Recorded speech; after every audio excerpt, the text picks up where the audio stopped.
West Indies cricket দল তারা বর্তমানে আছে বাংলাদেশে। আজকে হবে প্রথম ওডিআই ম্যাচ। বাংলাদেশ নিজেদের ঘরের মাটিতে শেরে বাংলা স্টেডিয়ামে ওয়েস্ট ইন্ডিজকে ওডিআই ক্রিকেটে কি সিরিজ হারাতে পারবে, হোয়াইট ওয়াশ করতে পারবে? অনেক কিছু ম্যাটার করে এই সিরিজ বাংলাদেশের জন্য।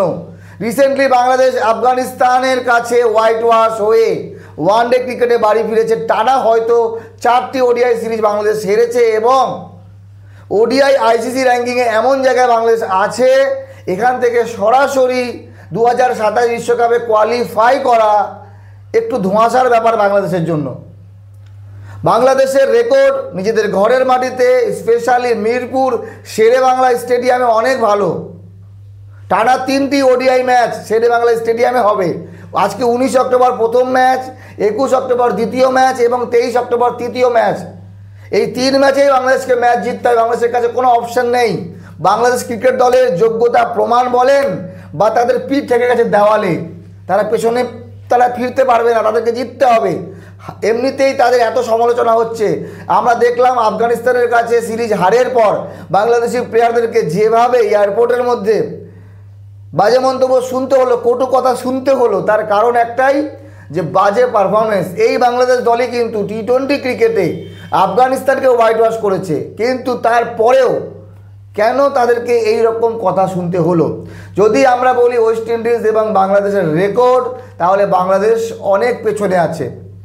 ওয়েস্ট ইন্ডিজ এবং বাংলাদেশের 22টি ম্যাচে সামনাসামনি তারা খেলেছে প্রতিপক্ষ হিসেবে, কিন্তু জয় মাত্র 5 বারই এসছে বাংলাদেশের পক্ষে, 15 বার গেছে ওয়েস্ট ইন্ডিজের পক্ষে। তবে ওয়েস্ট ইন্ডিজের আগের দল এবং বর্তমান দলে অনেক তফাৎ। আমি মনে করি বাংলাদেশের তুলনায় ওয়েস্ট ইন্ডিজ বাজে ক্রিকেট খেলছে। নেপালের মতো দলের কাছে যখন ওয়েস্ট ইন্ডিজ হারে, ইন্ডিয়ার কাছে তো পাত্তাই পায় না, বাদই দেন। কিন্তু বাংলাদেশের মিরপুরে কি ওয়েস্ট ইন্ডিজ বাংলাদেশকে ঠেকাতে পারবে?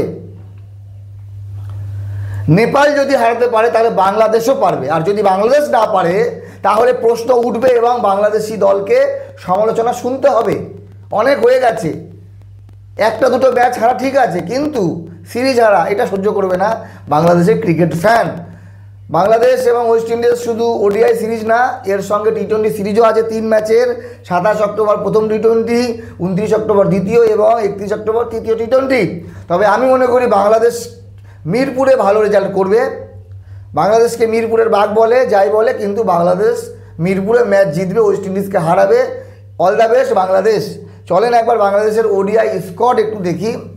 নাজমুল হোসেন শান্ত, তানজিদ তামিম, তৌহিদ হৃদয়, মেহেদী হাসান মিরাজ ক্যাপ্টেন, রিশাদ হোসেন, শামীম হোসেন পাটোয়ারি, সৌম্য সরকার, জাকের আলী অনিক, মাহিদুল ইসলাম অঙ্কন, নুরুল হাসান সোহান, হাসান মাহমুদ, মুস্তাফিজুর রহমান, তানভীর আহমেদ, তানজিম হাসান সাকিব এবং তাসকিন আহমেদ। আমি মনে করি বাংলাদেশের প্লেইং 11-এ যেই দল বর্তমানে আছে এর মধ্যে সৌম্য সরকারের জায়গা হওয়া উচিত। সৌম্য সরকার ব্যাটিং বোলিং দুই দিক থেকে সাপোর্ট দেয়। বাকি বাংলাদেশের পারফরমেন্স কেমন করে, বাংলাদেশের একজন কোনো প্লেয়ার ম্যাচ জেতাতে পারবে না, মানে সেই রকম ক্ষমতাই নেই যে 70-80 রানে একাই টেনে দেবে। তো বাংলাদেশের প্রত্যেককে ভালো খেলতে হবে, 40-50 করে রান এবং 2-3 করে উইকেট। সবাই যদি একসাথে ভালো খেলে তাহলে বাংলাদেশ ম্যাচ জিতবে আর মিরপুরে ভালো ফল করবে বাংলাদেশ, এতটুকু আশা করা যায়। মতামত জানাবেন। আজকে দুপুর 1টা বাংলাদেশি সময় 1:30 থেকে ম্যাচ শুরু।